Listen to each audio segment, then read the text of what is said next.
XML schema is an XML structure, but because it's in a schema document, there are tools that you can use that can validate your created message so that you know, this message conforms to their spec.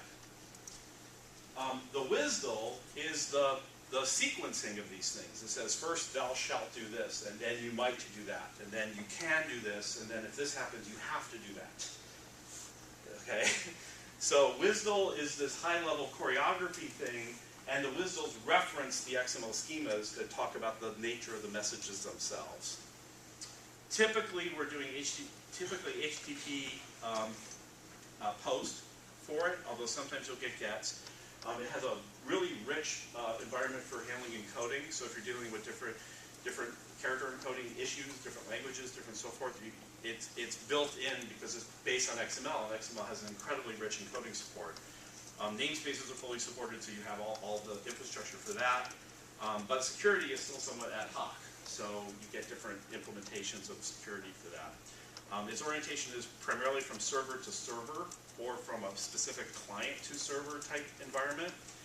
And it's a very general purpose API. It's used for all kinds of different things.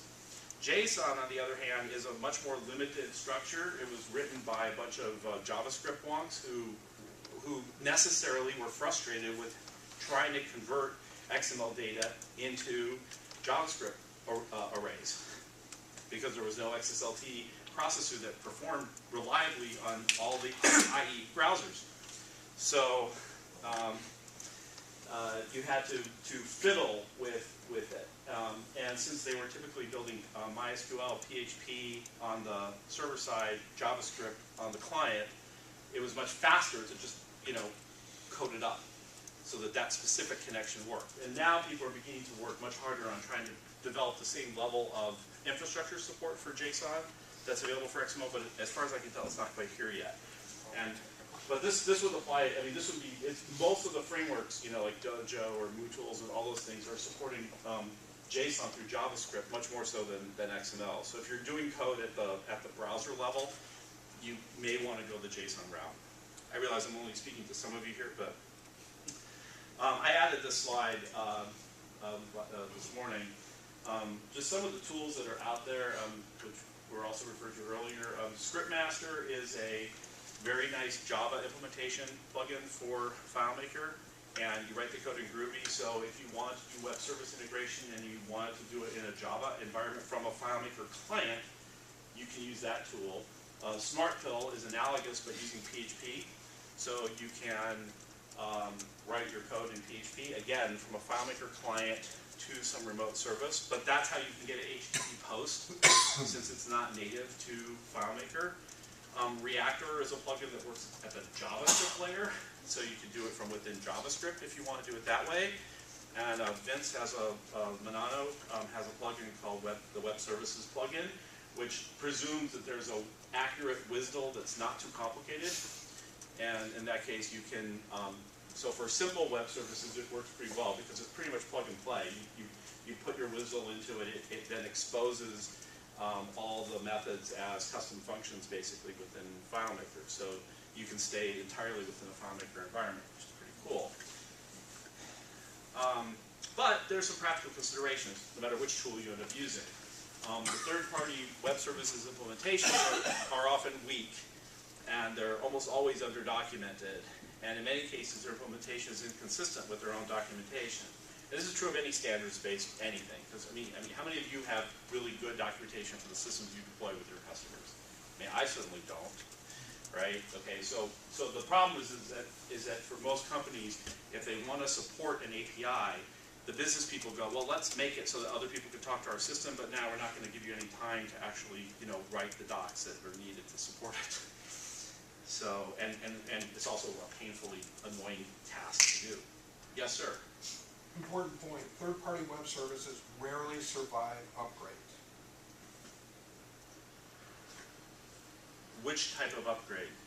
When they upgrade from a minor version to a major version, maybe major version upgrades, their web services, I find, rarely survive those upgrades. Interesting.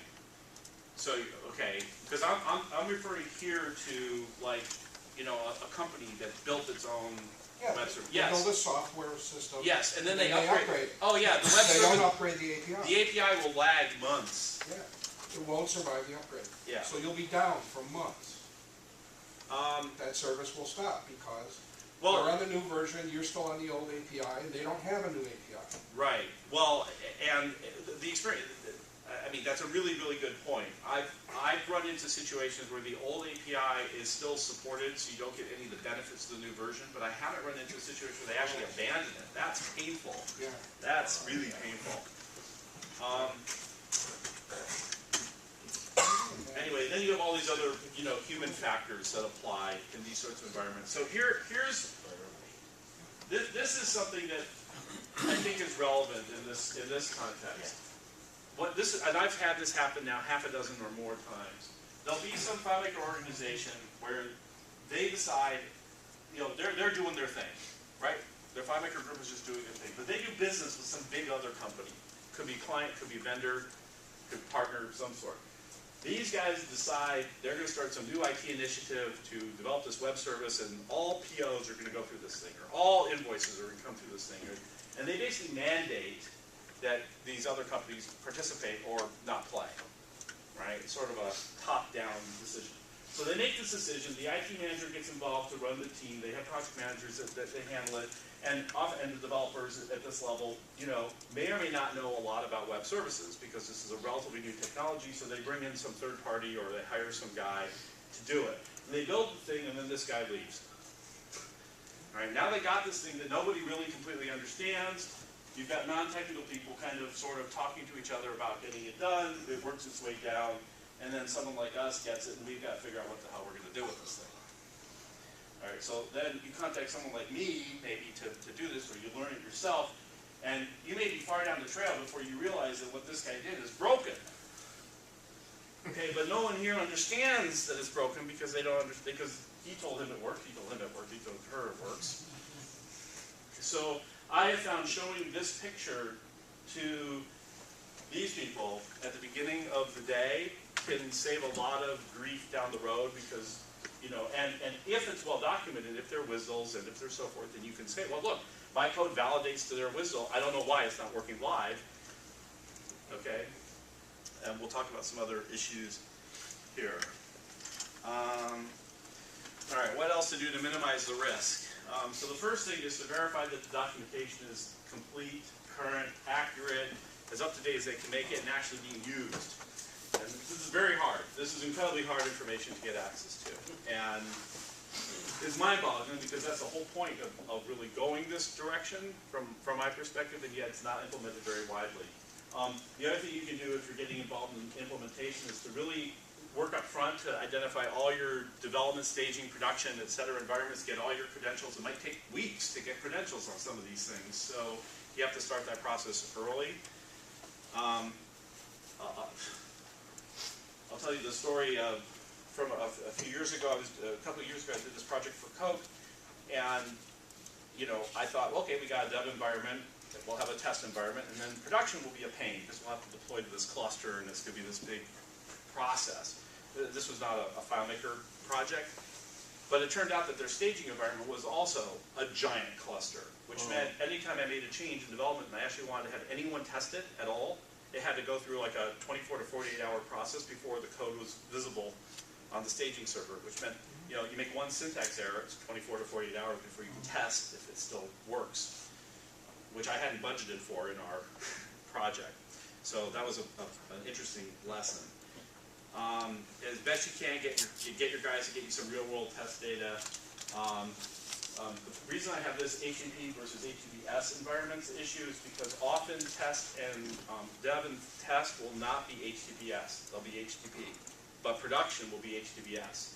And if you don't realize that, you can have code that works great and breaks horribly when you're ready to go live. So I can show you scars. All right, so I'm going to talk briefly about it. How am I doing time-wise? You get about, 5 more minutes on your...